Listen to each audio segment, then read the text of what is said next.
Welcome to the Safe Bar Golf Podcast, where two average golfers talk about golf and things. I'm your host, Derek. I'm drinking. Dominic. Derek, it's not drinking, unfortunately. I got, I'm for Celsius the tonight. visual listeners, I got my big bottle of Cincoro because this is a very special episode, so it deserved a very special bottle of tequila, even though it's not the best tequila ever. But listen, it's Michael Jordan's tequila, and we have arguably the Michael Jordan of apparel in Don. Oh, I like it. I like it. Listen, man, if you weren't so dark, you'd be blushing. I know it.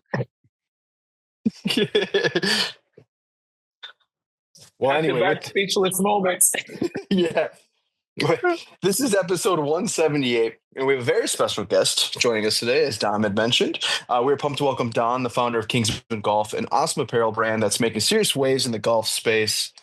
We're excited to hear about the inspiration behind Kingsmen Golf, how it all started, and what's coming next for the brand. Don, thanks for joining us on the podcast. I couldn't be more happy to hang out with you guys. And this is, probably the place we would be kicking it in person if we were in San Diego. We would be at the Agave Bar over here in Old Town doing this in person. So first and foremost, salute to you guys for having us on, doing what you do. Cheers. Absolutely. I do want to ask you something, because I didn't know this, and I don't know if you want to talk about it, but if you do, I'd love to hear it. But I had no idea that you're an author. I am an author. You've written a book, and we need a copy of that book signed ASAP. I mean, I'd definitely love to read it. So if I order it, I need you to sign and send it off to me. What do you want to talk about that a little bit? I think that's so cool. I didn't even realize. So you laugh about it, but we have authors email us all the time. And by the email us, I mean me. And I'm like, hey, Derek loves books. Derek loves to read those books. Can we have that book signed? And every author's been like, really? Mm-hmm. Yeah, absolutely. Okay, so I never know where we're going to start, because there's a lot of places we can kick things off. I didn't know where we were going to go there. So that caught me off guard in a good way. Yeah. Because I haven't talked about the book in like 2 years, right? Well, I'm glad I brought it up. Love to. I'm happy you brought it up, because this is just another signal that I need to get some author copies printed. Absolutely. We can help. Yeah, help you get out. 2 copies printed and then sign them, because I'll definitely have it on my bookshelf. I know we were just sent some books, and I have them. Derek does not have it yet, but we enjoy having authors on, and it's fun to hear people's point of view. And I don't remember if it's about golf or just life with you, or might be business, because you and I have talked a lot about business and fashion and stuff like that. But I've known about the book. I always forget about the book because you and I always talk about golf and fashion and stuff like that. But Derek, book nerd, loves to read books. I never did growing up. I hated books. Now the older I've gotten, you fell in love with it later in life. Yeah, it's 100%. Usually the opposite. It's like people love books when they were like young, like fantasy books or whatever it is, and then they get older and it just falls away. So you don't usually hear the opposite, though. Like you've fallen in love with, like, you get the actual tangible books, or do you audible, or what's your medium? So it's funny. I give my brother crap all the time, because he's a big because he drives a lot, travels a lot, flies a lot, right? So he does the audible book, and then he buys the physical copy. So I'm always telling him, like, oh, so you listen to the book, you didn't read the book. Just give him crap about it, but I do buy the physical copy, and I actually read it. I just absorb it differently. I have to have the physical copy in my hands. I love books. In fact, here, I'll tie it to golf, and then we can jump back to Superhuman by Design. Yeah. That's the title of the book, right? But Ben Hogan's, the 5 Lessons of Golf, right? I love that book, mostly because of the illustrations. And I actually got the physical copy of the book, not the PDF or whatever. I had to get the physical copy of the book because I love the illustrations just that much. So I have earmarked the crap out of that thing. It, honestly hasn't revolutionized my game, but I could say, I've done like every other golfer in the last 5 years and probably put that book back to top 1,000 on Amazon at some point, right? Mm-hmm. So to me, I feel like it's the very tangible nature of flipping through a page and seeing an illustration or a drawing. I don't know why, but ever since I was a kid, I feel like that's how I absorb stuff. It's probably because back. Okay, here we go. We're dating ourselves already. Like, I mean, I still grew up in the encyclopedia era, right? Like, there was still like, you got to go look something up, and there's pictures and words, and maybe you can't read, but like, you got the pictures. That's how I grew up. So that's still very much fundamentally how I take in like information. Sure. Oh, that makes sense. So my best friend, her name's Maddie, and she loves to read books so much that she actually started her own Instagram page to where she'll read a book and then review it. Wow. And that's commitment. And it was something that she, similar to Derek, she's my age. Okay. Derek's not my age. I don't know if that's well known or not. But she picked up 18. Reading kind of later on. I'm drinking a Celsius. And she was like, I love to read, but she likes to read kind of horror books and like suspenseful books and stuff like that. It's very her. So what she'll do is she'll read it and then write about it on her Instagram and then rate it. And then she has people who follow her and everything. And she's built an entire following off of this. Yeah, it's not a big following yet, but it's something that she enjoys doing. And it doesn't have to be a big following as long as she has fun and does it. So for her birthday, she doesn't listen, which is perfect. So I bought her, it's called The Reformatory. And it's a book based on true events, and it scares the shit out of me. And then in case she doesn't like it. There's a lot of pages in there. The cover, I'm already nervous just off the cover. Yeah, and then in case she doesn't like it, I got her a gift card to Barnes & Noble so she can get whatever the hell she wants. And that's like incredible. But it's a pretty hefty book. It seems scary. How long ago reviewed? Here's the thing about books that blows me away. When you actually have someone who writes more than one book, that's what blows me away, because I felt like when I got ready to put the book together, it would be in some ways like, how do I put it? Like a pretty straightforward process. Like, getting from like, okay, I have these thoughts I want to put on paper. I feel like they're worthwhile. Put them out in the world. And what came back to me, by the way, that's probably the tequila already getting me a little bit. So there's going to be some slurred words in here for the audience. It's okay. I'm ready to. I might down this and pour another one. But here's the wild thing. It's like I wrote a bunch of stuff, right? And then I go to the publisher because I self-published the book, and they come back to me and they're like, "It's a little thin," as in like you don't have a lot. Not enough pages. I had filled up like one of those legal pads, and I'm like, "Let's go! I got a book. I got something to say." And came back and was like, "Hey, a third of this is probably usable." And when we put it in a Word doc, it's probably like 15 pages. So they're like, that's more than likely an intro. And I'm just like, okay. But it's 2020. We don't like to talk about that year. But the reality is I was inside a lot. Yep. And for about 3 or 4 months, I just became absolutely determined to put something out there that I felt was going to help the world. That's where I was then. And so I feel like it's almost like an EP, right? It's not quite a full album, but you want to put something out there as an artist, which I think the book comes more from me being an artist at heart than an author. You become an author because, people will give you that title once you publish something. Sure. The reality is I'm an artist who decided I have something I want to put into the world, and it's going to manifest in a book. Because I can't sing and I can't put beats together as much as I love to listen to music. But it showed up in Word because for the longest time, the book has been my medium. That's been my go-to. And I don't read a ton. I wish I read more, but I read enough where it's like, I know if you can get somebody for even like 10 minutes with like written word, it sticks with you. And it sticks with you in a way that like, I don't know, you can come back to it, maybe even more so than sometimes a picture, right? Like a picture will give you 1,000 words and you may remember it, but you probably will associate it with a bunch of other stuff. But if somebody says something to you, like a phrase, that stuff lives on, man. Just like when someone says something kind of hurtful and it lasts for like a long time, like words are deep like that. So yeah, I just tried to write something that I felt was really good for the world. And it came from me being an artist. And you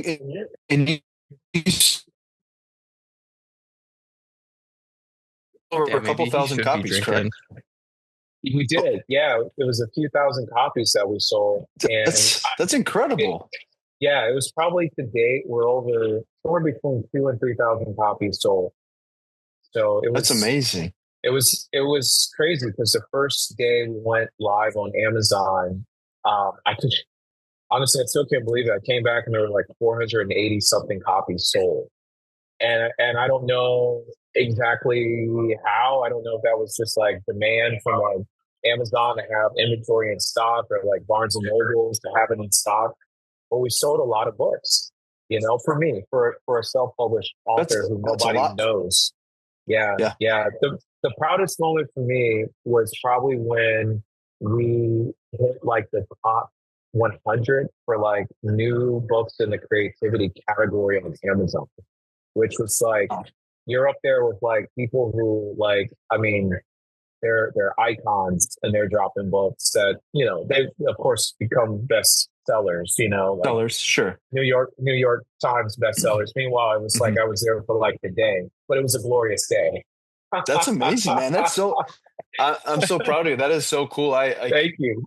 Writing, like you'd mentioned, writing a book, honestly, from other authors that I've heard too, as far as like listening to it more or less, not necessarily having like interviews or conversation directly with them, but they will say that is one of the hardest things because there's so much that goes into it.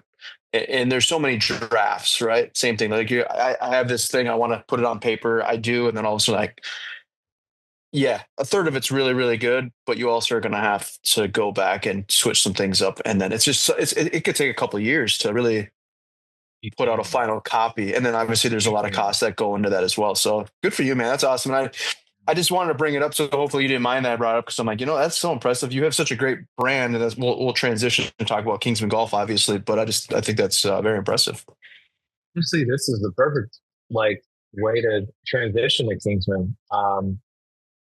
Because that book like challenged me. Like it's kind of like one of those things. So if you say you're going to do something, or you're going to say like you're going to be about something, and then like later on, it was like, well, why am I not doing this? Like I actually should try to live this, what I wrote about, which is being as creative as possible. Like I talk about this thing, 3 C's of creativity. And that involves like being conscious, like building connections, like what we have. And then eventually, like now I'm becoming part of the community. I mean, in this case, it's hopefully the golf community and beyond. But like the foundation of that book was like a bit of transformation, self-transformation, but by way of creativity. So like stir this inner creative person in you because we all have it. And if you can kind of build it and you know how to build it, you can go about like maybe designing something that you really want to see come to life. And so the book actually, in a way, it's like very foundation to like Kingsmen Golf, because people are like, well, how the heck are you doing anything in golf? Right? Like people who aren't in golf, people who are in golf, they're all like, how are you in this? Where did this come from, dude? And it's like, I think maybe a part of it came from writing the book and just being like, you know what? I guess I do need to do more with my life. Sure. I don't know if that makes any sense at all, guys. That's yeah, absolutely. No, that's great. From the heart. And well, so and obviously we got to meet at the shindig, so it was awesome to love the shindig. And I can't wait to see you again. Obviously, Dom, anybody we got to come visit you. This episode who has got this far, who has bared with us through some tequila so far and the book, please come to the shindig. If you drop off like right here, just know I told you the shindig is it. We had a commercial. We're done. Yeah, we had an absolute blast. It was so good meeting you. Can you tell us? I mean, obviously you kind of had a good segue with that, but can you tell us the inspiration behind Kingsmen Golf and how it all started? Yeah, I will tell you first and foremost, it started with my love of golf. Like all of a sudden, after being somebody who had no interest in golf really over the years, to the first moment that I'm playing with friends who happen to be good, one of them for sure, which was in 2021. And we're playing, fortunately, somewhere outside of the US where it's like you get exposed to all aspects of golf. You get exposed to the possibility of being in such a beautiful context and just the lifestyle aspect, which I'm sure we'll talk about a little later, not just the game of golf. Yep. I came back and I was like, you know what? I want to get good at this game. I love it. It feels challenging and interesting. And it was probably the one thing that I discovered in the last like several years that just like kept kind of showing up all over the place. Other people I knew were getting into it 2 years ago who didn't have any background in golf, right? I would consider them first generational golfers. Mm-hmm. And they were into the game too. They were into improving, they were into the equipment, the apparel, all of that. So I would say foundationally, Kingsman still comes from like, I love golf. Like I literally would love to do nothing more some days than just going out and playing an amazing round of golf, right? That's part of it. I think the other part of Kingsman comes from the place of maybe reinvention. With some of that is the self-transformation, even in the book, Derek, where it's like, if I want to see myself in a context where I'm unfamiliar, the thing I'm searching for first is confidence. Like I have to feel confident enough to show up in a place or a context where maybe I don't see myself that reflected sometimes in order to experience transformation. And I'm a big like fan of that, where it's like, how do I help myself feel confident to come into a context where I have no familiarity? And so I'm looking for a brand, looking for basically a hero to be like, hey, you're not a lifetime golfer, right? You didn't grow up with the clubs in your hand, like no judgment, but it's like, you don't know anything. You don't even know about a golf club, dude. Like, what are you doing? And it's like, I would show up in these environments to shop and people are just like dismissive, or they're just kind of like, what are you talking about? Like, just spend some money and like, we don't care. And I'm just like, okay, that sucks, because I feel really confident and successful in other aspects of my life. Like, why is it with golf that like I have to not feel confident? It's like, fine, I can suck. I can not know this game or whatever, but like, why do I have to feel like not confident? Like, why doesn't anybody just come alongside me and say, yeah, dude, like you didn't grow up playing golf or, whatever, but we're here for you. Let's just be a part of your journey. So from that came this idea of like all the Kingsmen, right? So it's like, all right, maybe you didn't grow up with commercial real estate, maybe you didn't grow up seeing entrepreneurs like go out and start $1 million companies. Maybe you even grow up with someone getting like an education and it's like, okay, I'm going to go and do this. Well, the moment you go and do this, right, like you alienate like everybody because like nobody else around you did it. So it's like, it's hard to be a trailblazer. So you need somebody to like make you feel confident. So for me, it was like, I'm going to start a brand where I feel confident in golf so I can get everything I want out of golf, right? That's the founder affinity. And then from that, like came the patterns, the designs, the artists, the designer. And we're fortunate that at least a couple people started saying like, yeah, this is dope. I love this. Like, I don't know who you are, but I like what you're doing. That's how it started. So we had media day for the 3M Open a couple weeks ago. And like head to toe, I had Kingsman gear on. The socks were Kingsman.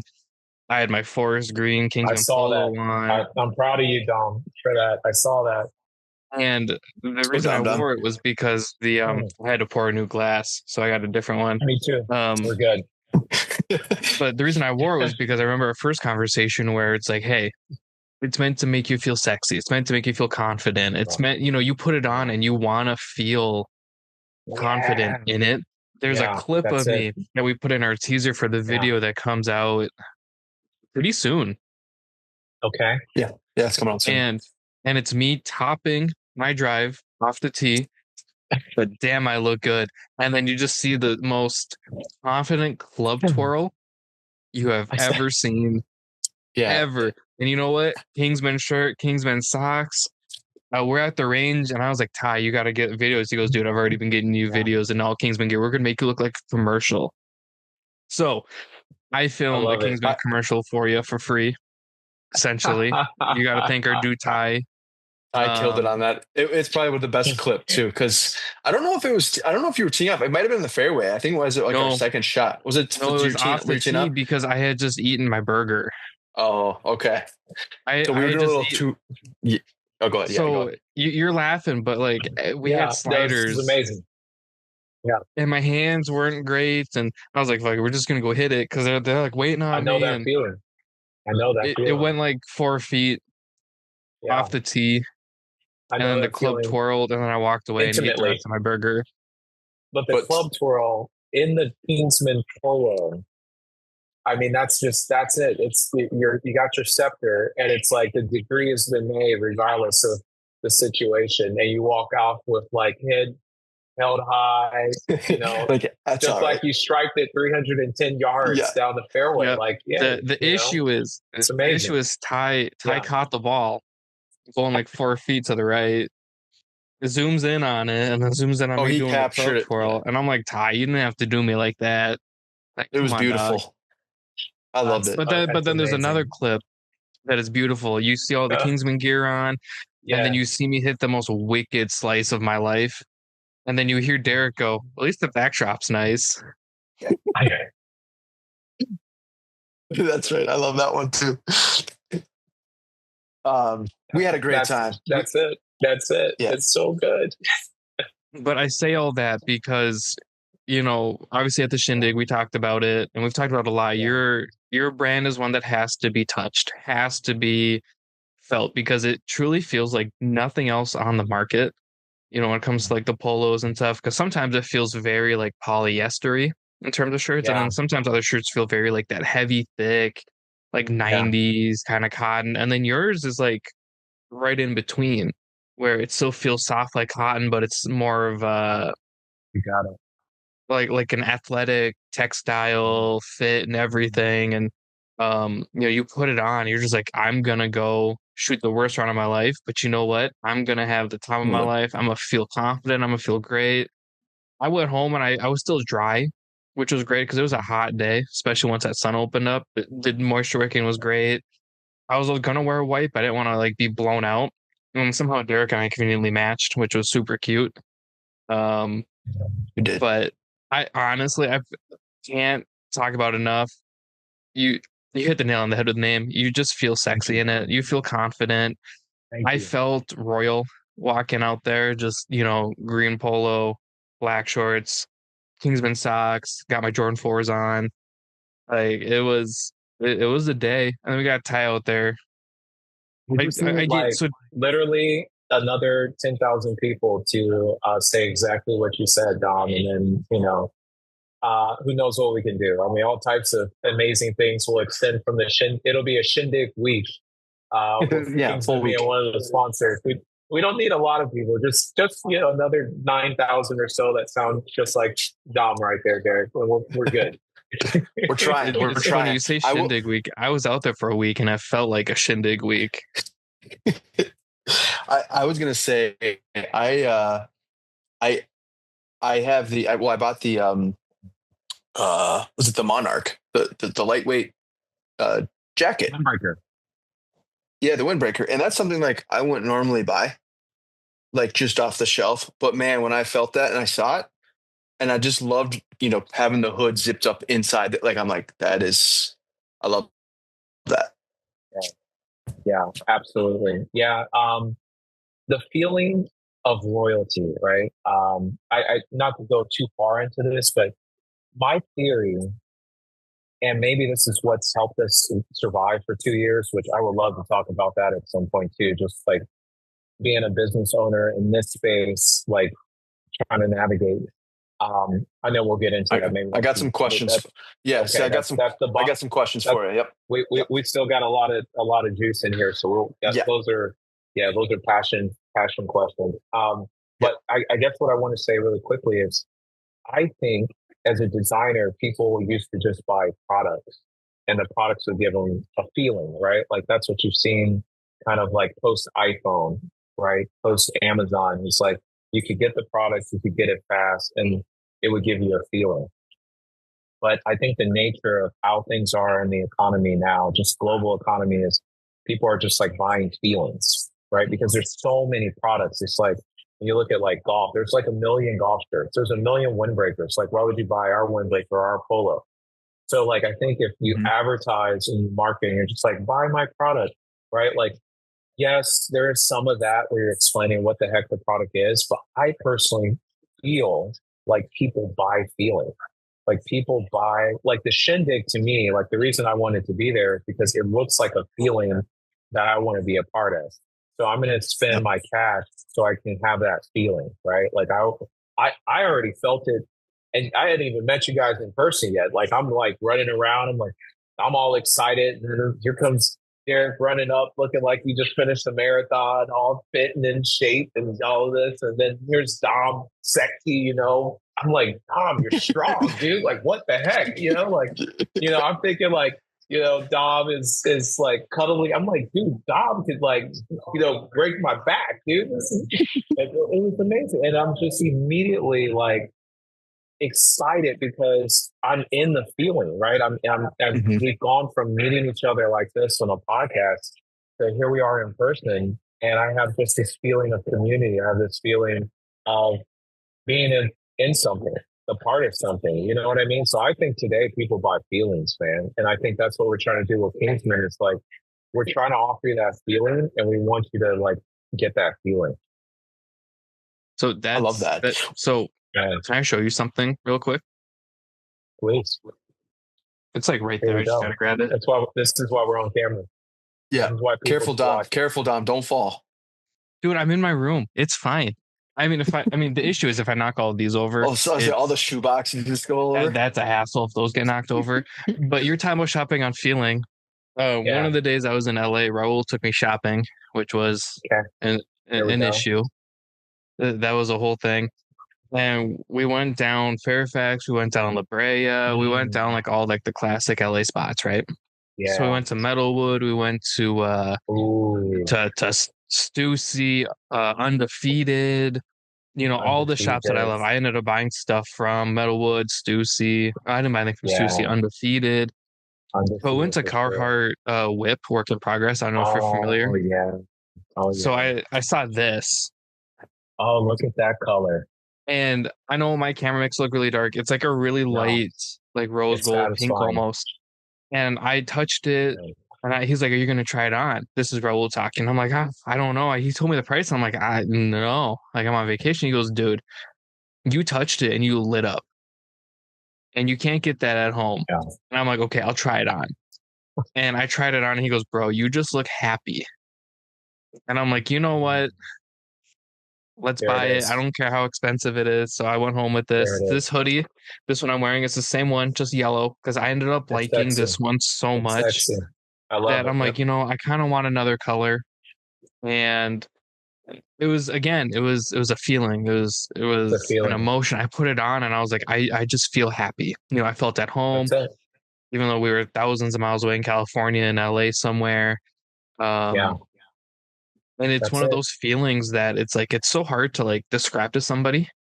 Yeah. Until it happens, right? It's, you know, I was like, I've never really thought about how I shop. And now everything I buy is like, that made me happy. So this hoodie made me happy. Yeah. I love pink. I love rose gold. So for me, it's perfect. And then I'm like, I don't want to wear just one. So I bought a yellow one because I had it on sale. And the yellow makes me happy too, because it's just very vibrant. So Derek, you should start buying things that make you happy instead of black shirts and short shorts. I love those. They make me happy. I know you do. Tequila makes me real happy. Don, Don, what was there a moment where you thought like, okay, we're on to something here? Was there like that aha moment? Like, I think I have something. You know, honestly, I don't know if there was a moment where it was like, I got something. In fact, I think there was a moment that surprised me since we last had our first podcast, which was over a year ago. And I think it was the fact that like people weren't buying for the design. They weren't even buying for it. It's kind of what we're talking about. It's like, I thought they were going to buy because nobody had a design like ours. Like, you know, in my mind, I'm sketching something that I can't find in pro shops. and I'm pouring all of my graphic design and product design knowledge into this because it's my product. I'm like, I want to be proud to wear it. I want to sweat in it while I'm trying to like lower my handicap.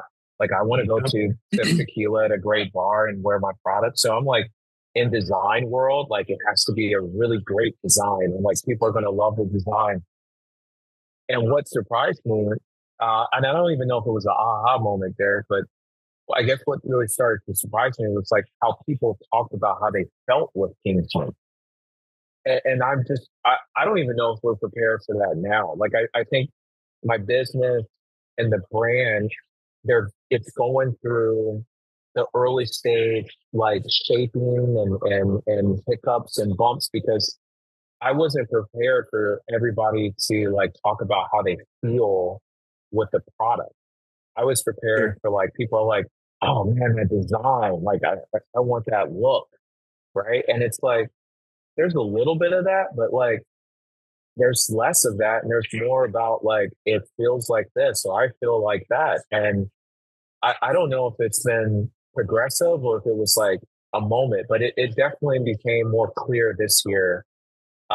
Even with the logo, like I mean, one of the reasons we went with like the oversized logo and the new polo, which I felt was so risky, was because people were like, "I can't see the logo. I want it more like in your face, right?" Like it wasn't like we want the colors louder. It was more like I am so happy to have this lion and crown, and I don't want to hide it. Like I was going very like luxury, like old school Ralph Lauren polo, old school Tommy Hilfiger. And I felt like all of our customers were like, I don't want to hide that I'm wearing Kingsman because I feel amazing. And I want everybody to know how happy I am, how I feel, how confident I feel wearing Kingsman. So it was like, all right, well, I'll start designing the logo so that you can't miss them. You know? That's the stuff that surprises me. I could have never predicted that when we were first getting to know each other like over a year ago. Sure. What since we've had that conversation, what are some of like the biggest challenges they've faced so far?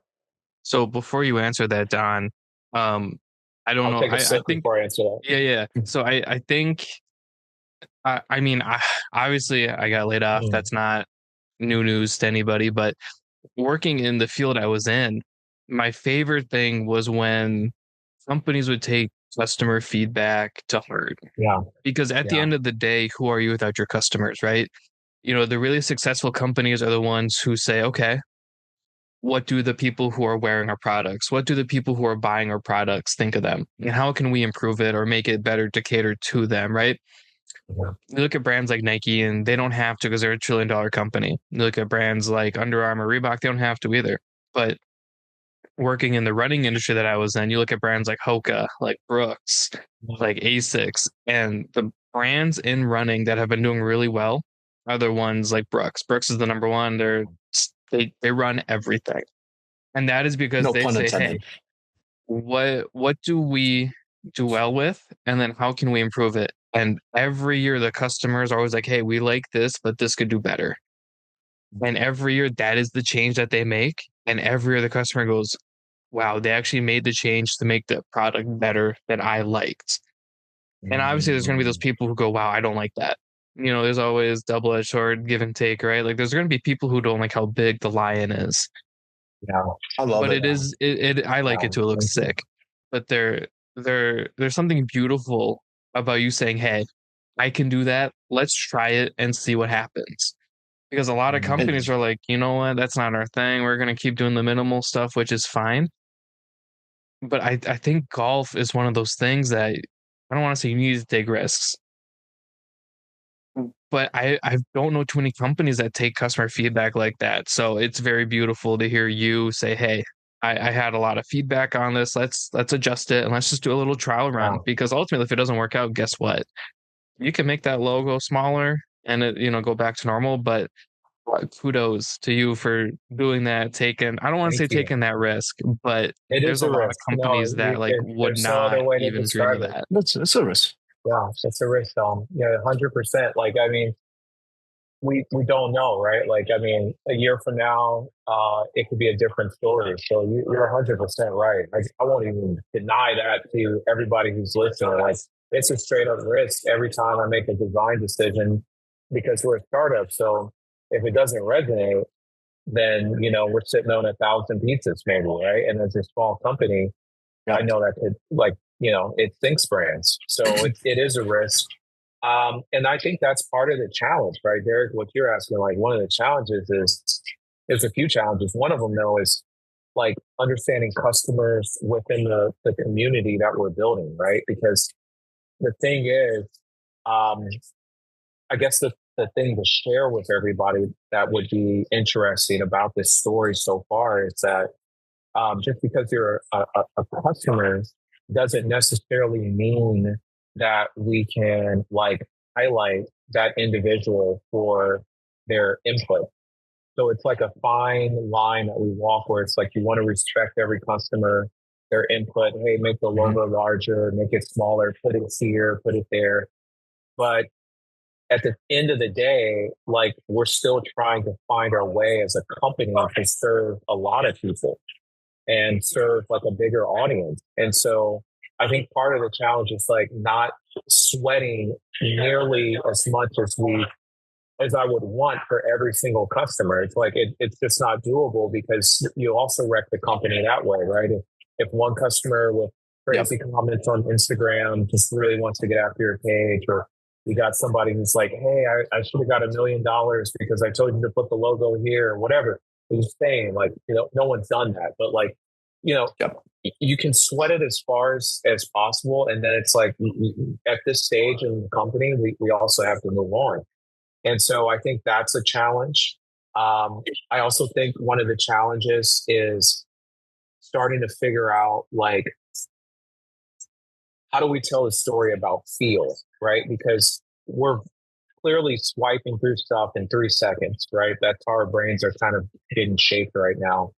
So this wired that way. Yep. Exactly. This person looks like a golfer. They're wearing this brand. So, okay, this person's an athlete. They're wearing this brand. Okay.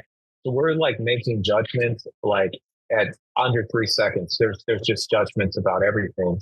But what do you do when like you're creating a product that gives people a feel and all these people look different?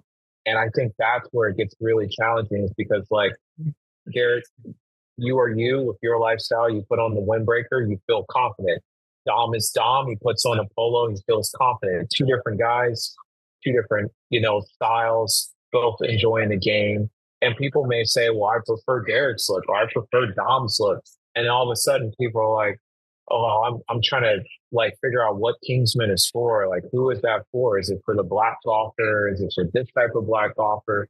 Can like white guys wear it? Can these guys wear it who aren't athletic? Or this guy seems to be overweight and he's wearing it.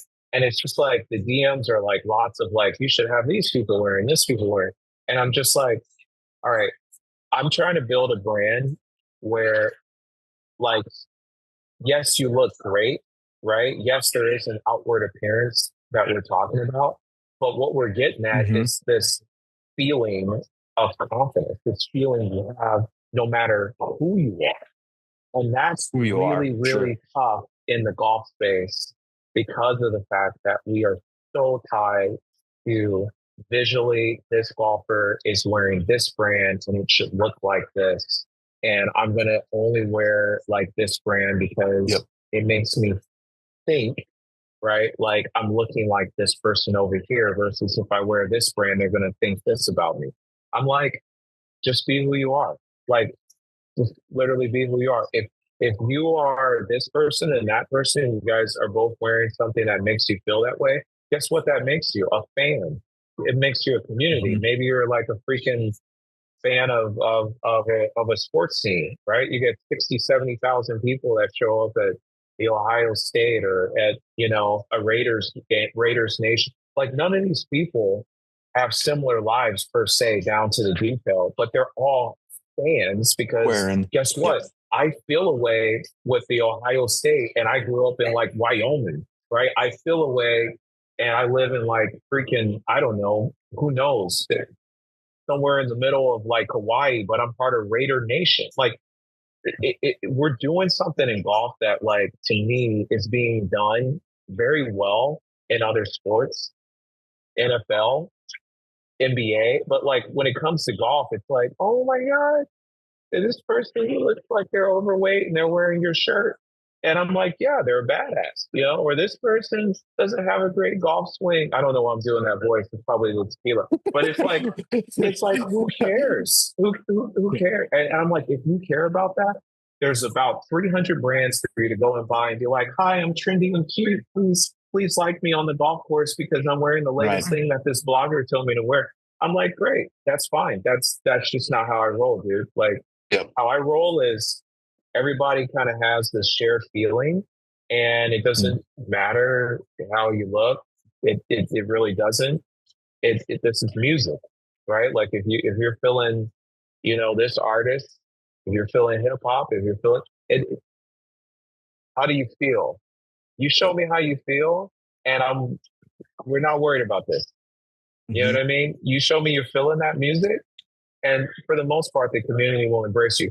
The challenge for us, and I'm really long-winded on this, that's not been our experience in golf. It's not been our experience at all. It's been straight up like, this is how you look, so you should be like wearing this brand.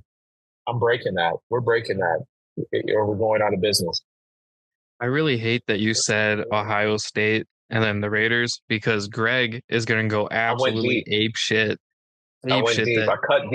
I cut deep there. Greg loves Ohio State, and that's going to piss me off that he's going to message me and go, Ohio State. And then I hate that you said the Raiders, because above my desk, I have a gorgeous picture of Deebo Samuel taken by my guy, Daniel Alvarez, who you met, right above my desk. So every time I look up, I see Deebo, even though he's not on the Niners anymore. That's my team. But I like that you resonated with the music and all of that. I went to the Weeknd concert about a month ago, and I've had tickets to see him 2 other times and haven't been able to make it just with COVID, shut everything down. And then I had tickets to see him in Tampa, Florida, and then some family issues came into play, so we didn't go. But Derek knows the amount of Weeknd t-shirts I have in my closet. Stupid. All the records that you can kind of see sticking out of the shelf, those are all from the Weeknd. Big fan. There's the magnet on my fridge of Kay and I at the Weeknd. Like, show me your tattoo. Show me your tattoo. I'm just kidding. For those of you listening, I don't have any tattoos. I'm the one in the family who doesn't have any tattoos. I'm the oddball. I was really hoping that you had like a Weeknd tattoo. Thought you got some tequila. I got a big XO. I just want them to keep flashing Kingsmen red. Yeah, you know what I mean. Like, honestly, I feel like that's been the highlight. Like, this is amazing episode part 2 of us getting together. But the Kingsmen flash, Flash. That's Dom's nickname now. The Kingsmen Flash. But I love that you brought up music, because to me, music and golf are very similar. People have very strong opinions about both, right? Like, there are people who, we have a pretty big group chat. I'm like, oh man, I love the Weeknd. I'm going to go see him. And then some of the guys are like, why isn't he for chicks? He doesn't make club music. I'm like, well, first of all, I don't be in clubs. I don't do that. And sometimes I just want to cry. I cried at the show. When he did call out my name. Tears. So we're going back to feelings, right? Feelings. Yeah. What's that? Yeah. House of Balloons, I heard for the first time and probably last time live. Tears. Crying. Been a fan since 2011. Love that man. But with golf, I feel like now we're starting to get into a place where people are trying to resonate with certain things that make them feel a certain way. I think that's where Liv is doing something really interesting with the teams, because now it's like, like my favorite player is Bubba Watson, and Bubba's been my favorite for a long time. Yeah. And now that Bubba has a team, I'm like, I kind of feel like I resonate with that team in a sense, right? Or the Yard Goats. And they liked a couple of our posts, and I geeked out. I told Derek, I'm like, is it the Yard Goats or is it the Field Goats or the Yard Goats? Is it the Yard Goats? I think it's the Yard Goats. Let me fact check that real quick. Okay, fact check me. Yeah. But I love that, John. But because I think that's like something Liv is doing really well. They're making it a place where people can be like, hey, my favorite player is Dustin Johnson. Well, cool. That means I can be a fan of this team. Yeah. I think that's really interesting. But okay, sorry, not to interrupt you. Range Goats. Range Goats. Fuck. We're both wrong. Okay, there we go. It's okay. Oh, I we knew got what we were baseball talking in my about. mind with Well, the All-Star they game may hit going us on. up, Dom, after this. They may hit, they may be listening. You never know. So we got to get it right. And they're gonna go, God, he's a fucking idiot. He got the name wrong. I got baseball in my mind with the All-Star game going on. But I think that's where golf is really interesting right now, because now we're having this emergence of these teams coming, and you're like, I really resonate 100%. with Dustin Johnson's team, or 100%. I think Joaquin Neiman's on Live. You may love Joaquin Neiman, and he is. Yep. I think that's really, really interesting right now. And then you could buy their merchandise now, so it's like you could buy a Range Goats polo if you wanted or whatever. And over the last year, I think I've mentioned it a couple times, but I've made a conscious effort to only wear brands or clothing that I resonate with and that resonate with Derek and I, or have worked with Derek and I in a very positive way, and that we have relationships with. So every time I play golf, like 9 times out of 10, it's been like a Kingsman polo, or like a Two Friends golf polo, or when we played Tierra Rajada, I had Brooke with Smoke Show Golf polo. I had my floral one on, and Brooke was over the moon that I was wearing that shirt. Like, Brendan sent her a picture and she texted me. She was so happy. Yeah. So that's what I've been wearing a lot of, and you mentioned, some people are going to like the jacket. Some people are going to like the polo. Well, guess what? If you like the in-between, Derek and I love the quarter zips. Yeah, we got a couple of those. Yeah. Derek has Don, both colors. Don, I was going to ask you, are you going to release any of the items that you've sold out on? Like, for example, like Don had mentioned, I like, black polos, black shirts. I got to get my hands on the Jet polo and on a large. Are you going to re-release any of those? I need to get one. Yeah, Derek is all black everything. We're working on something that could be monumental for us, which is and man, everybody who's listening, they're getting everything right now. We're just, the tequila's got us talking. Wouldn't it be wonderful if it was like a Kingsman, like Pebble Beach, Kingsman, Torrey Pines. It's cool to get like a Kingsman polo, but I think the moment we partner with some of the courses that really become the hero courses for all of us as golfers, meaning like you can play it, like you can show up if you got the cash, if you got the connections, and it could still be an amazing moment, kind of like going to the Super Bowl or the All-Star game or NBA championships. Like, you can go play this course. It's not like, if you have the cash, if there's an opportunity, you can go do it. And I just like the access, right? Like, I think I don't want to get too far down this road, but like the worst feeling is you have the ability to do so, but the access is still denied. That's a part of the brand too. It gets gritty. We won't dive into that right away, but I'll just say, like, I like the thought of having some of the products that we continue to produce, like the Jet keeps selling out. That's the all black mountain. It's been our best seller. Yeah. Perhaps partnering with the right place, the right people to elevate that particular product so that it makes sense to continue to be evergreen. Because when I released our mock neck polo, it was intended to be seasonal. Like the 18 collection was intended to be these 18 polos. You get them, we make 300-400 as we continue to grow, maybe we make 1,000. And once they're gone, they're gone. And the idea of like, I want you to have something special. I want you to understand, like, that season you did this, right? It's like the jerseys, right? When you think about certain players, like that year, that season, they did this and you got that jersey, right? When it comes to golf polos, no one cares. It's like, oh, that polo, except for the Tiger Woods red polo, which we did our version of a championship tour red polo. Other than that, it's like, it was just it was the shirt you happen to have a great round in. Like that, to me, that's the thing that bothers me the most. It's like, it could be like, what if today is the day that you do something that creates an incredible legacy? And maybe you're just wearing something random, right? Like, that's the day you get the photograph and you're wearing like whatever polo, right? So for the rest of your life and for generations after you that maybe talk about that day you won, here it is, you're wearing something that you don't even love, something you didn't even put intention into. And I'm like, that it can't work that way. It's like you never know who you're going to meet. You never know how you're going to play. So my idea was like these 18 shirts in the 18 collection have to be special. Now the challenge, going back to your question about challenges, Derek, early stage company, like we can't do that, right? Like we probably should have continued to produce these polos because as we get bigger and bigger, we get more fans, more followers. People are like, oh, I really want that shirt. And I'm like, oh, we've been sold out for like months. Yeah. And I feel like we have to find a way to have evergreen while at the same time respecting one of the core aspects of the brand, which is like there's a seasonality to your legacy. Like we don't have forever to do something really great. You have these moments, and literally you can maybe take the opportunity to do something great in that moment, or maybe not. But like those are your moments. So I don't want to lose that like type of like now we just dropped this polo. We got like X number of pieces out there, and I'm telling people like, don't wait. Like if you can afford to buy it, like take that polo now because it's special. Don't wait like 6 weeks from now and like, hey, where's that polo? It's like the people who are buying it, they get that, right? Just like a pair of shoes, right? So again, I think what we're doing is we're bringing something to golf nobody else is doing.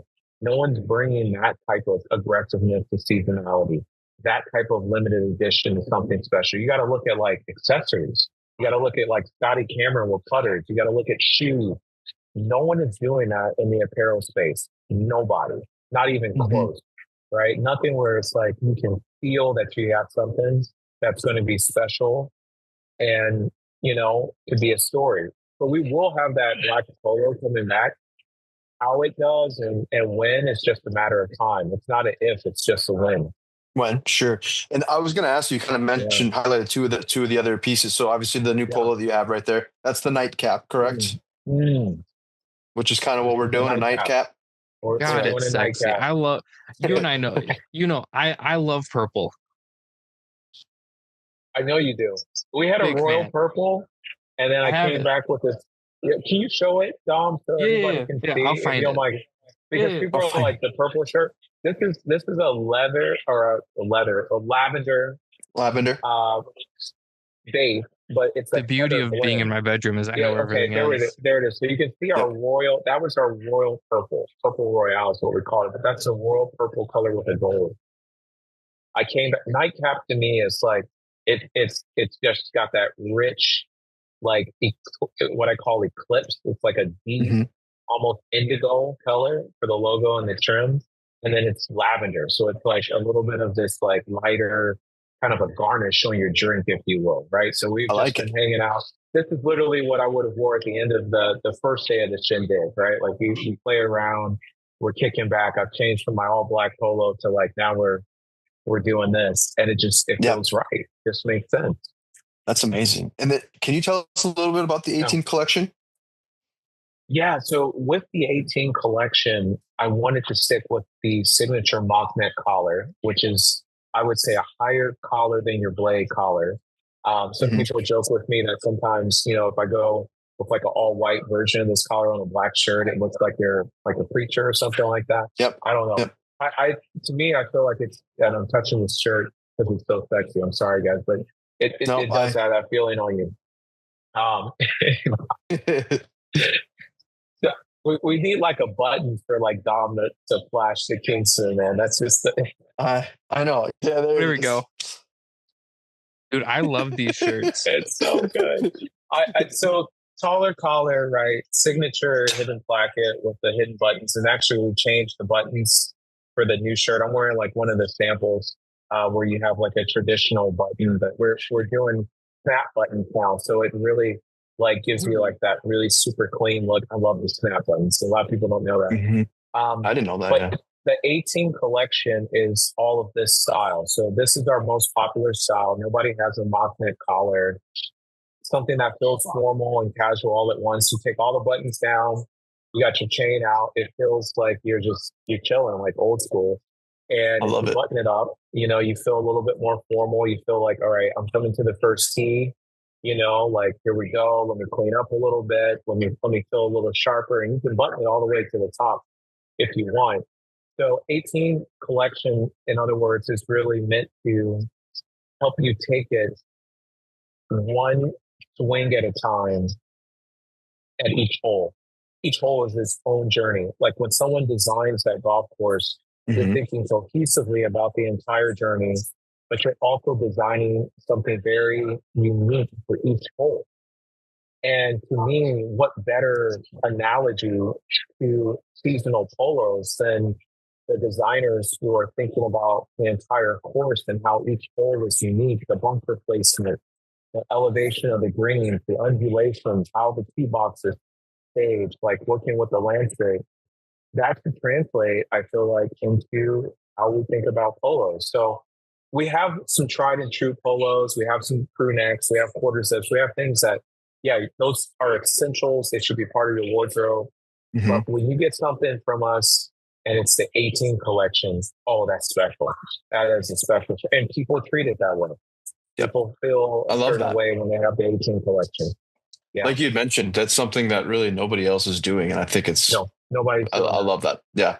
That's fantastic. So when will you plan on releasing, or how often are you going to release another piece from the collection? Because is that what number is that?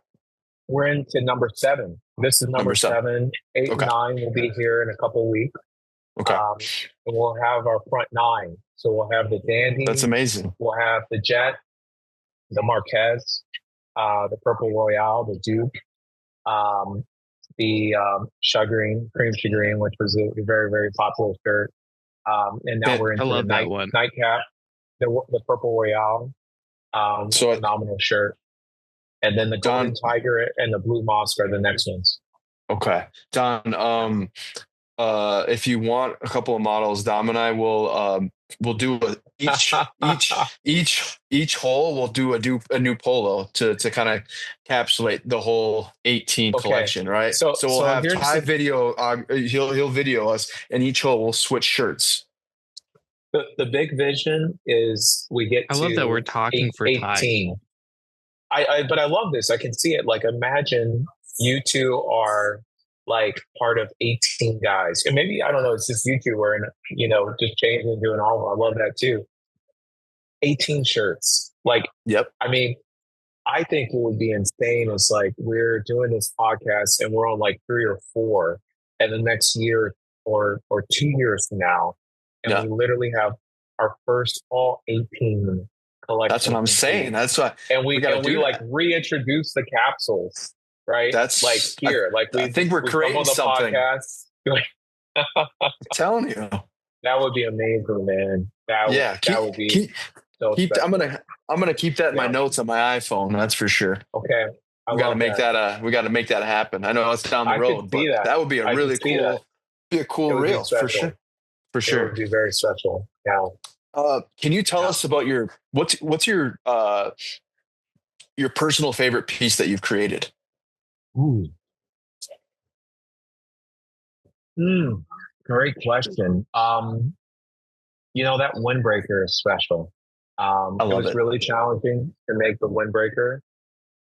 The reason it was special is because when we first came out, I had people DMing us and saying that we weren't like a real golf brand. Like the DMs when we first started were really crazy. That is crazy. But a lot of people felt like we weren't a golf brand because they're like, oh, people who knew me locally, they're like, dude, you're not a golfer. Back to that, like, you didn't grow up playing golf. You have, this horrible game, a horrible swing or whatever. And I had more than one person basically say, well, I don't think you're creating like golf apparel. And that was tough. I mean, that was real, but that's what I heard. And this was sometimes coming from people who had golfed their whole lives, but it's not like they were on tour or, they were college golfers per se. It was just people who had been golfing for a long time. And they're like, yeah, this isn't golf wear. This is like whatever, lifestyle or whatever you want to call it. And when I produced the windbreaker, it was a turning point because all the other guys out here who were just kind of throwing logos on polos and, kind of marketing like whatever, logos. I can just call it logos on polos. It's just like you come up with a brand, you put it on some polo off the shelf and you expect people to buy it. And I probably sound like a hater right there, but I'm not. I'm just it is what it is. That's what you do. The windbreaker was game changing because when I came up with the design and I got the fabric and I got the fit right, by that point I had started to interact with guys who were trying to compete to get on tour. And they would wear it during their practice session. And including, we had a woman who was working with us for a while who was wearing a women's version of it. And they gave us feedback and they were like, this is the best windbreaker I've ever worn while playing golf. And they've been playing since they were like 3. Like they're striving to make golf their career. It's a different animal, right? It's not recreational. Sure. Like we're just avid golfers out here, maybe even putting some money on it. It's like, no, I'm 26 and I gotta win. Like this is my career, right? And they're telling me nobody has a better product in this category. And at that point, I think I was like, you know what? This is the favorite of everything I've designed.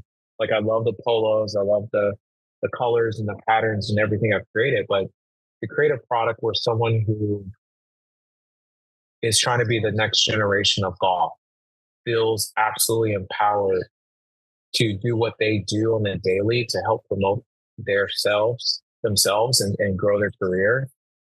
And to know that I led to the creation of that's powerful. So I would say the windbreaker. Yeah. I love that jacket. I didn't tell you this, but I actually packed it for California. I had it in my golf bag. Did you really? I did. And in my brain, I'm like, well, God, like here in Minnesota, like it'll open up and just rain and we'll be good to go. Yeah. I'm like, well, what if that happens? I want to be prepared. Yeah. And it never rained in Southern California. I don't know if you noticed, but I got fried too. So like you got sun. Toasted. Like, I saw you at the end of the day. I was like, oh my God, Dom.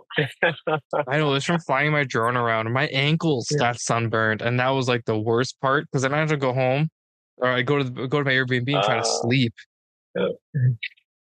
I'm like, this sucks. I don't know where Derek went, but that windbreaker, windbreaker is great. I have one. I love it.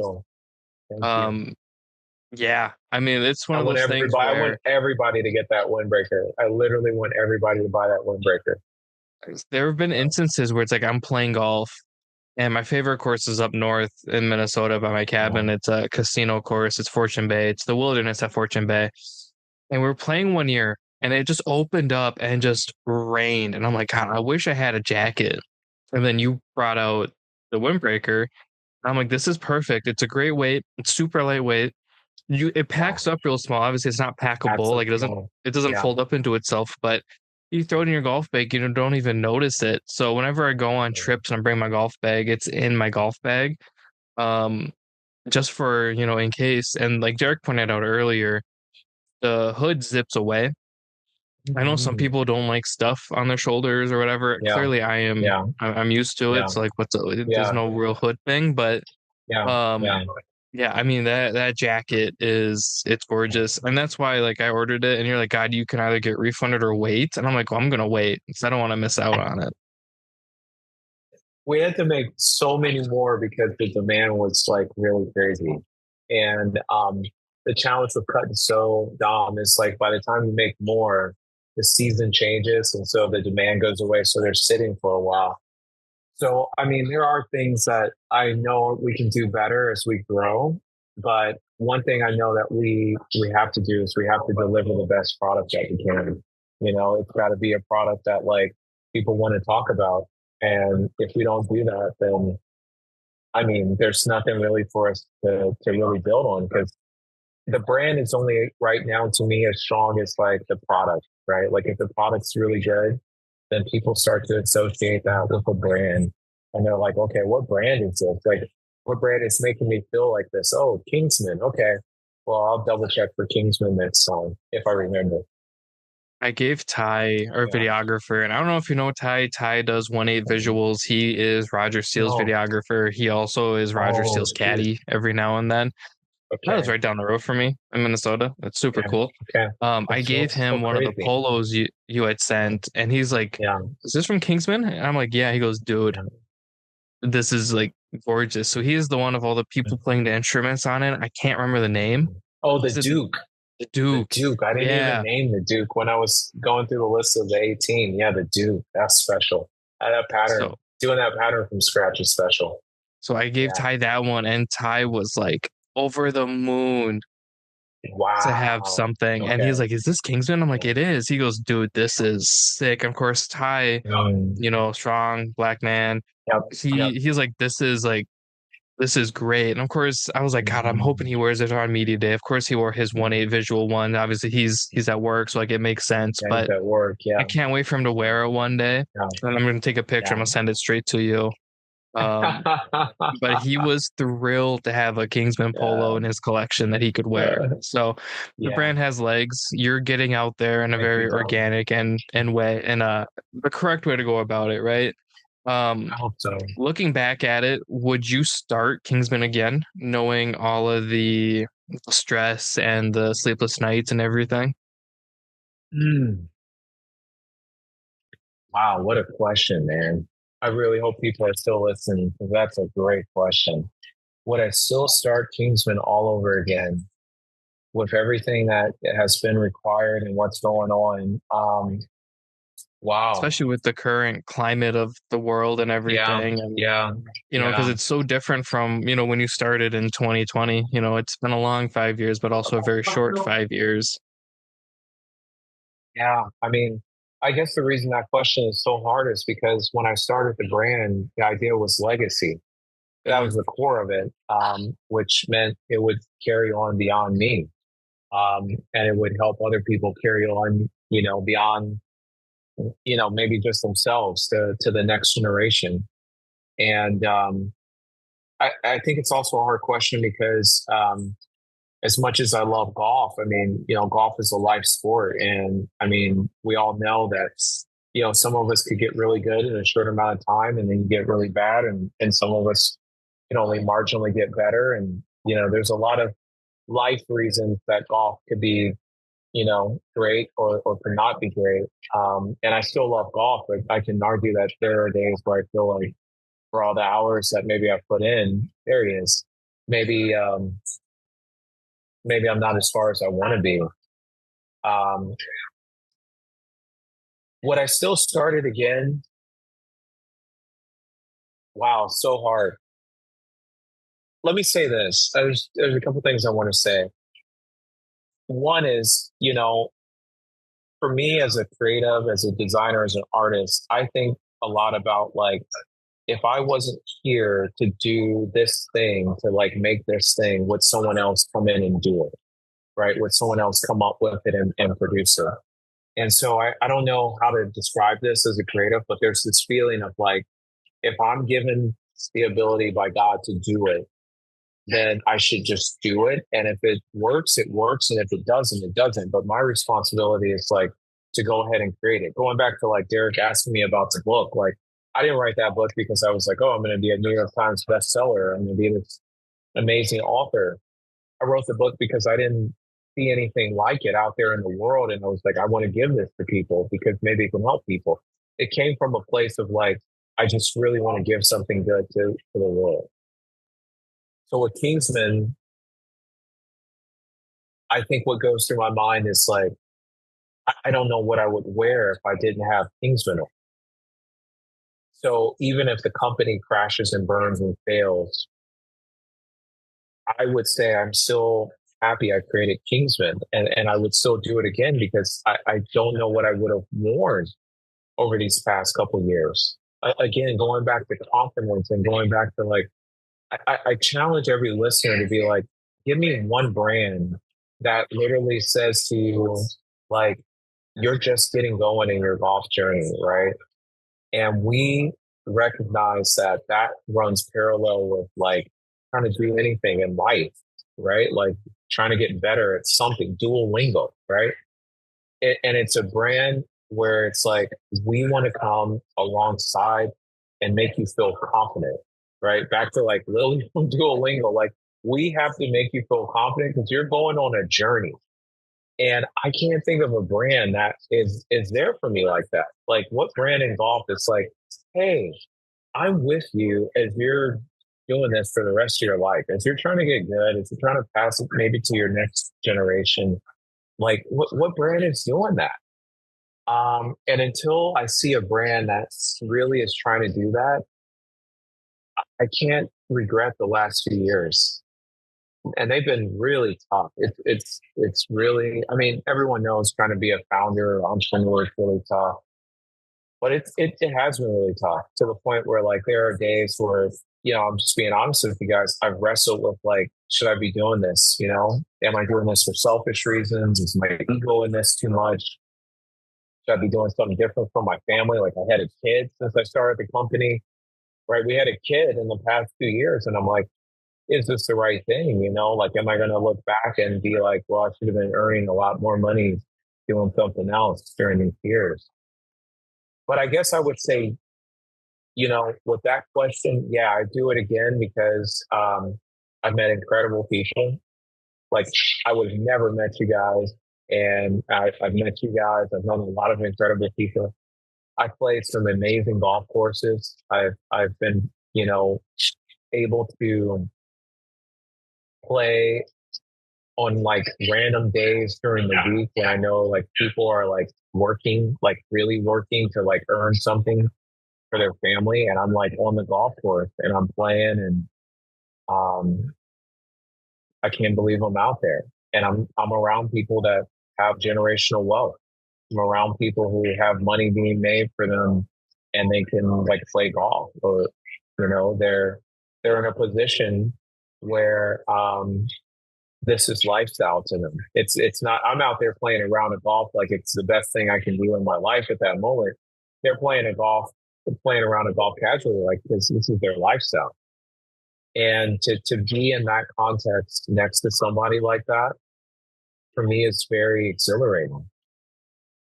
I don't know if I would pick that back. I think it was worth doing it. Yeah. That's just sounds like a hard question, dude. God, what a question. I resonate with that so much. I worked for the same company for 8 years. Yeah. And I'm 28, so that's like a third of my life. If you want to look at it like that, that's a long time, right? And at one point, my staff were like, "Dom, why are you here? You could make more money going somewhere else." And it's like, yeah, I could. I absolutely could have, 100%, right? But at some point, I looked at it and I was like, I felt very valued at the company. Like they're like, "Hey, how do you think we should improve?" And then they would take my feedback.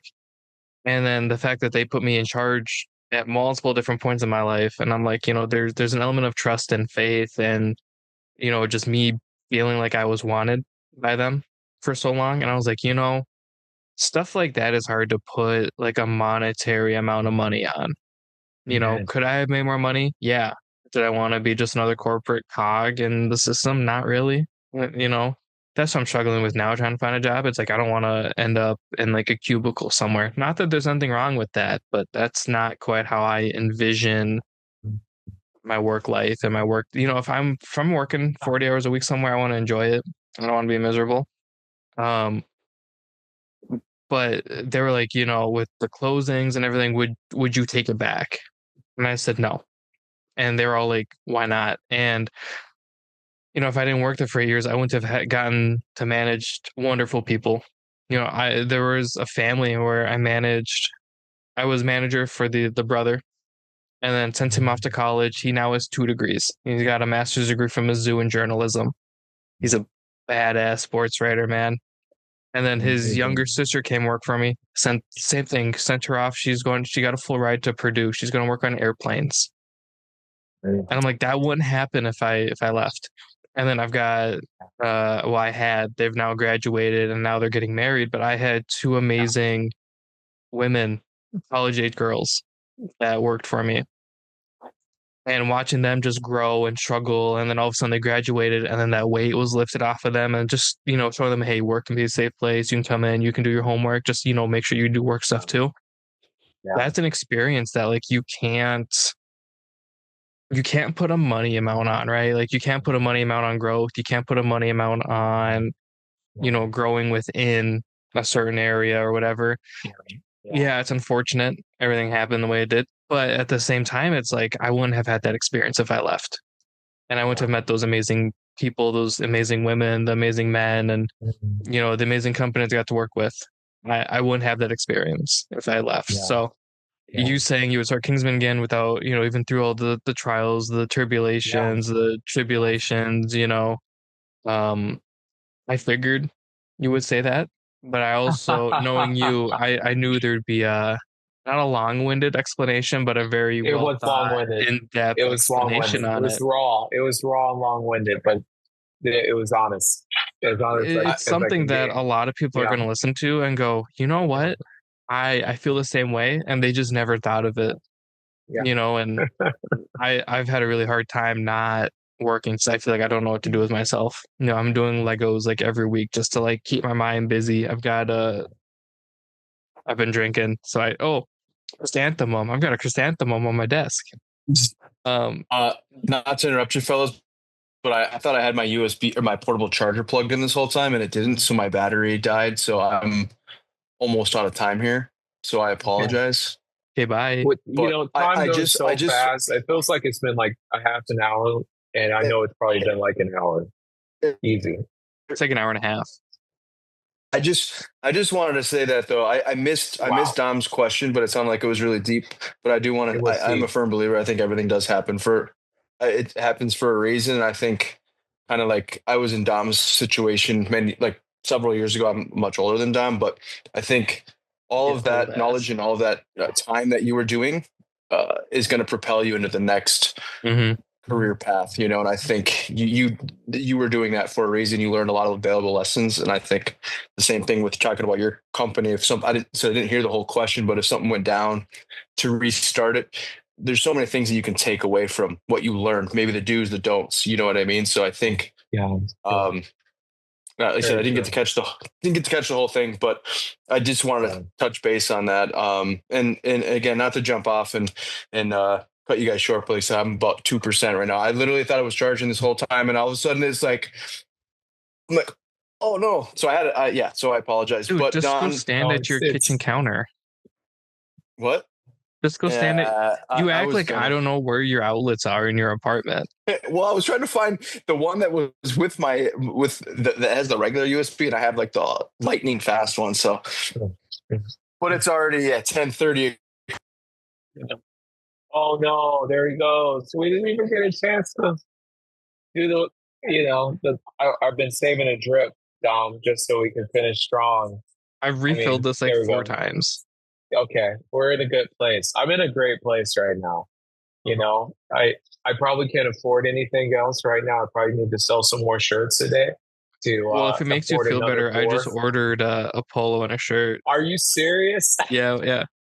I ordered. Listen, I've got the black shirt. I've got the white shirt. I ordered the oatmeal. I ordered the nightcap polo.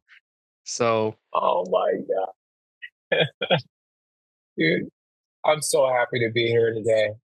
This is so good. I had no clue that we were going to have that question. If that's the question, to kind of wrap it up, I mean, man, that was a question right there. You saved the best for the very end. So I guess I don't know if people know kind of how we do the podcast. I don't write down questions. Really? No, I don't. Derek has his little laptop and he goes crazy with questions and everything. So generally when we sit side by side, his laptop is off to the side. So when I do these solo, I don't really have questions, just because I really like the back and forth banter, the kind of the rawness of it. So no, I didn't have that written down. It just kind of was like, you know, maybe I should ask, even though I knew the answer, but it's like, just because I know the answer doesn't mean other people won't feel some kind of love for it, or go, wow, you know, that resonates with me in a way that I didn't think it would before. Like Derek knows this. I'm not a religious person. It's not. You mentioned that when we met in person. Yeah. It's not quite my thing. I'm open to it, right? Like Derek found it kind of later in life. But I do firmly believe in kind of the universe putting us in places to succeed. And obviously some people would say that's God. That's fine. I think it's like the universe and just kind of how life goes. But somebody out there is going to hear that answer and go, you know what? I'm going to keep pushing. Because there's a couple companies I'm a big fan of that are like, I don't know if we can keep doing this. I don't know about this. I don't know about that. But it's like, keep pushing because it only takes one, right? Like it does. Yeah.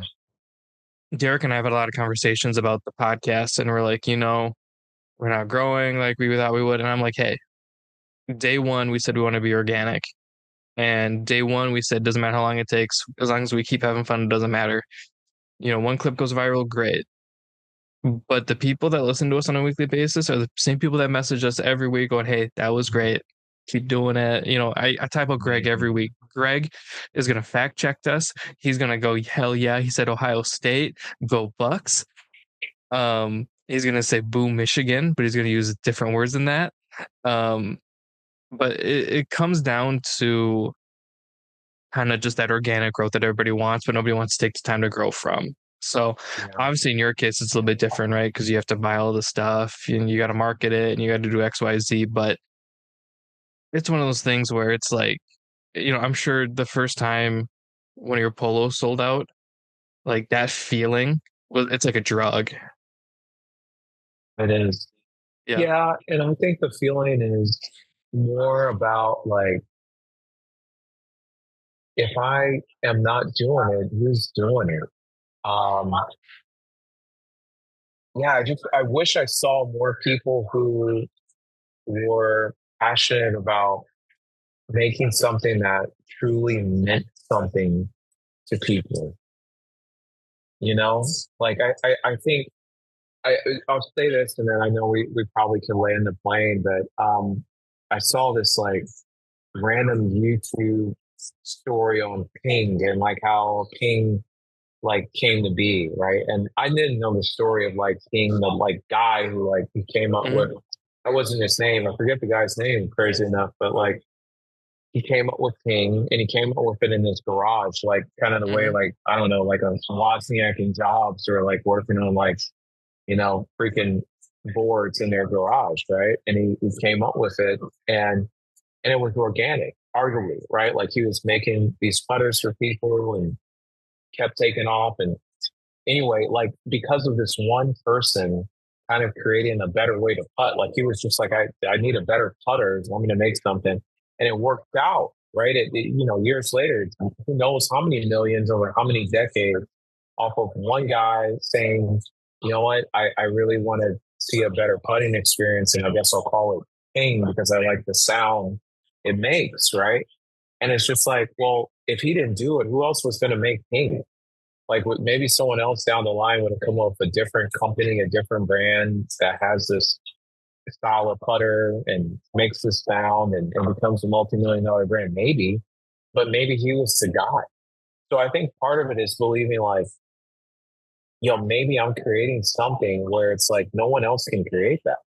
Like it, and maybe it catches on, maybe it doesn't, but we'll never know unless you like create that thing. So for me, it's like I have to create the thing that makes me feel the most confident. And if I create that and I continue to do what I'm doing, which is I'm still playing golf, I'm still trying to figure out how to find my way in this industry. Eventually, to your point, Dom, like someone's going to be like, what about this Kingsman, man? Like, what about that? Let's do something with that. That's my hope. That's what I hope for. Yeah, Ping was my first love with putters. That's my that's one of my golf bags. It's got some hats on it, but away back there. So that's a custom vessel bag. It's got a bunch of random clubs in it, but I'm pretty sure my first Ping putter is in there, and now I've switched over to I've been gaming a Mizuno, and I love it. But my Mizuno has a Ping grip because it's so good. It has the Ping pistol grip. Listen, if Tiger can put it on his Scotty, I can put it on my Mizuno.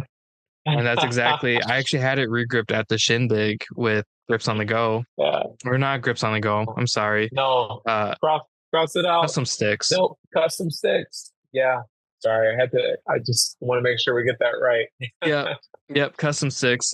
And he's like, are you sure? And I'm like, listen, if Tiger can do it, I can do it. And he goes, you're damn right, and you know golf.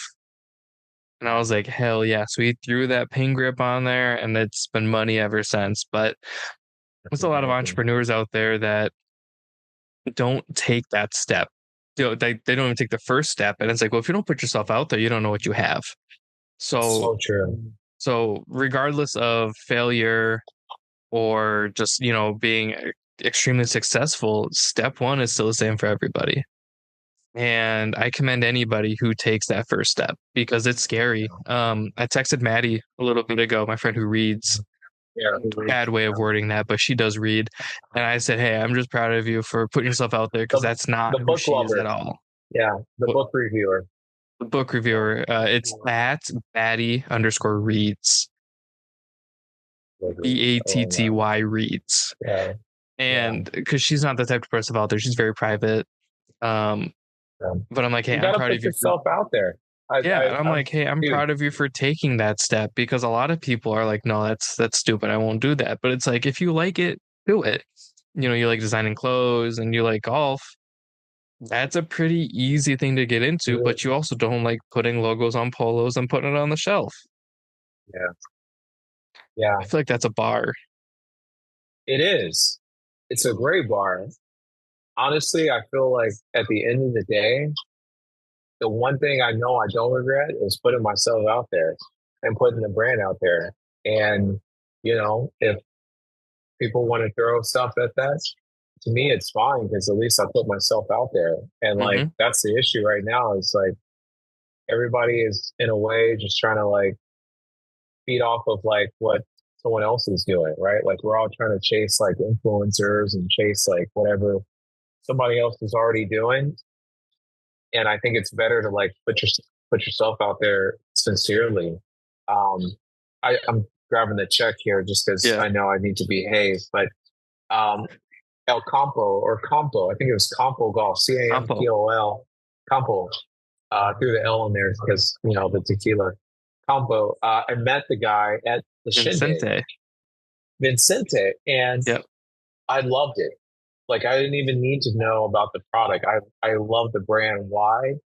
Because I felt immediately connected to like him reaching into his legacy, reaching into his culture and his history and his personal family story. And it's like he's offering me something. Like if he was selling tequila, I would immediately buy a bottle of tequila. Like if he could have been selling scarves and I would have been like, I'll buy a scarf. Why? Because what he offered to me right in that moment was like, I felt invested in something that was deeply meaningful to him. And I feel like that is the difference between us and like so many other brands out here that are just like, I have a logo, I put it on the shirt. I have a bunch of guys who are my buddies who we have this golf, whatever, club, group, community. And it's like buy our stuff. And it's like, I get that. I get that you're trying to monetize that. And that's cool. But like, why not like just connect with brands that are just coming from guys who are like, listen, we're just trying to create something that's coming from the heart that can work for everybody. So I think that's the difference, Dom. It's like we're getting customers who are like, yeah, that's cool. I'll take your shirt that has like, hey, I got 100 shirts with a bunch of logos from all the clubs. But at the end of the day, my Kingsman polo, that means something because the founder is trying to create a brand that means something. So I'll leave you at this. Okay. I don't know if you've listened to the Campo episode or not, but Chente's just a little bit left too. Yeah, I got a little. Chente's big inspiration is John from Buena Gente, and it even goes down to Chente's logo or little ball marker. If you look, I felt, and I told him, I'm like, dude, I feel so bad opening this because the packaging is beautiful, and I'd say the same thing to John about his because the back of his is an ingredient list, and it's beautifully packaged, and Chente's logo is a frame. And obviously his ball marker is a sugar skull, which in the Mexican heritage and community is super significant. It's such a great significance to him and his family, his ancestors. And Campo means field.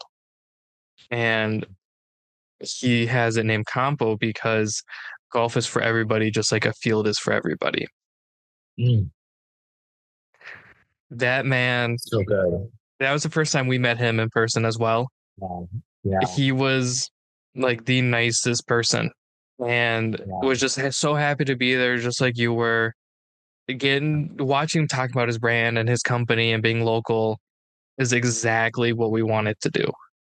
And that's why what we wanted you there. Obviously, you're not local, but you're still in SoCal. San Diego's not too far away. Obviously you did it, but his company deserves all the love because it's him. It's him putting himself out there. He just has hats and ball markers, and it's so beautifully made. And his story needs to be told by more people, just like the Kingsman story. Chente is one of those dudes who I guarantee you, if you message him tonight, he'd be thrilled to just sit there and talk to you because it happens to me. I'll shoot a message and it's just hours later, we're still chit chatting. The nicest man, and his logos are great. Same thing with John from Buena Gente. I cannot say enough good things about John. I have so many of his hoodies. Ralph tried to steal one of my hoodies, and I was like, absolutely not happening. And he texted me, he's like, hey, what size is that hoodie? I really like it. And I was like, hey, it's this size. He goes, it's sold out. I'm like, that's too bad. You can't have mine.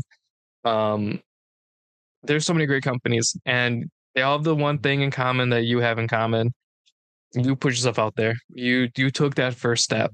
And to anybody listening still, congrats, I guess. Get you a cookie or like a gold sticker. You would come have a drink with us. Yeah. But if you want to and you want to try it, you just got to do it. The beauty of Derek not being here is Derek was afraid to put himself out there on the pod. He's like, I don't know if I want to have my face out there, because Safe Bar is not really his face in it. And I said, the only way for us to grow and for us to connect with people is to have our faces out there. Good, bad, ugly. Somebody's going to go, we really appreciate seeing you guys talk or hearing you guys talk about whatever. And if we impact 2 people, perfect. Great. We did what we set out to do. And what we're supposed to do. I kept saying I'm so proud of Maddie. I'm so proud of Derek for putting himself out there as well, because he did it at an older age where it's a little bit harder. But now people walk up to him and he just lights up, where before that wasn't going to happen. So, moral of the story, put yourself out there. Good things may happen, bad things may happen, but the good is going to outweigh the bad. But yours, there it is. That's a fancy glass. It is a fancy glass for a fancy last sip. God, I love tequila. Ooh, Fortaleza. Yeah, that one was that one kicked a little bit, a little warm. It kicked a little bit. This was amazing. I should definitely start heading towards the door in a little bit once I get some water, but I'm so grateful. Thank you. Yeah, there we go. That's the check. That's the start of the. I know. I drank. So I drank a lot. Oh my goodness! This wasn't full. You're in your room, though. I am. I'm gonna roll over. I almost came out, man, to Minnesota. I was like this close. I think next year I need to come out for 3M. I mean, let's plan it. We can get you in. I think we need to. I think it's going to be special.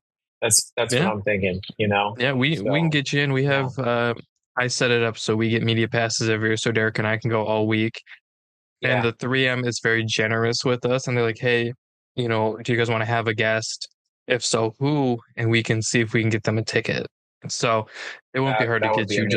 It won't be hard to get you a ticket. You'd have to get your own travel and everything. Yeah, of course. They're not gonna do that, but we can definitely get you in pretty easily. I know. Darius, I believe Darius Feaster messaged me today, and he's from Vibes Golf. I don't know if you follow him. That's Melvin Gordon's company. Yeah. They're like, hey, we're coming out for the weekend. Would love to reconnect with you guys. So we're trying to meet up with Vibes again, and they're good people. No way, Darius. We haven't met Melvin, but we've met a lot of the other dudes, and that's another great crew. Yeah. And they're from around here. They all went to school in Wisconsin. Crazy. I feel like there could be a really good crowd that would come out. So, yeah. Okay. Let's start winding it down, Don. Get ready to go home. It's been a long day. It's It's been an amazing time. We've had some good sips together today. Even we outlasted Derek. He did call it out. He said we were going to go longer, going to go a little deeper into the waters together. So we did. I got to drink some water. I've had a lot of these. You know what? I should probably grab some water on the way out. So, thank you for the shirt purchase. I'll be excited to see that. And if there's anything we can do special for the people that listen to this episode and stick with at least 20 minutes of it, if not the whole thing, I mean, I would love to do something for them. So, technically we're still recording, so you tell me what you want to do, and I'll put it into the bio. Maybe you want to do like this is crazy. This is crazy. I think what we should do, because we talk so much about the windbreaker is my favorite. We still have some sizes left, not a lot. But what we'll do is, if they buy one of the t-shirts, this is a crazy, crazy deal. Buy one of the t-shirts. Don't shoot me, Dom, because I got to check with my admin. But if you buy one of the t-shirts, let's do half off on a windbreaker. Okay. Because I want people to have that windbreaker. I know it's a little scary to pay $100 for a windbreaker for a brand that you don't know, a product that you don't know. But like, I know there's people who listen to these episodes, who love what you guys are doing, love the conversations. They trust you guys, and you guys open the doors for brands like ours. So let's do the t-shirt, because I feel like you flashed it a few times. It looks so good on you. I know it feels like $1 million into that Carhartt, which also feels like another $1 million. So you're feeling, these are expensive hoodies, dude. You're feeling absolutely exquisite right now. Buy a t-shirt. We'll do a windbreaker for half off, and I'll just figure it out with my team tomorrow. They'll probably be like, "Don, you had too much tequila," but like, let's just do it for everybody who's like listening and gets to this point in the episode. So yeah. Now my battery is gonna go. So this is it. Obviously, we're like 5%. Dom, thank you. Tell Derek I said thank you too. Absolutely. Also, I texted my mom. Yeah. So my mom, her name's Jackie. Everybody calls her Jake Quellen because she's a teacher. Jake Quellen. So she loves Key and Peele. She's a teacher, so she loves Jake Quellen. She says, "Tell him I said hello and loving his teas." So my mom says hi, and she loves her shirts. Amazing. 5 stars. It's so cool. So cool. That's so cool. It's your mom bought the t-shirt. I'm like, who is this? All right, I should stop. We should stop down, because we're going to keep going.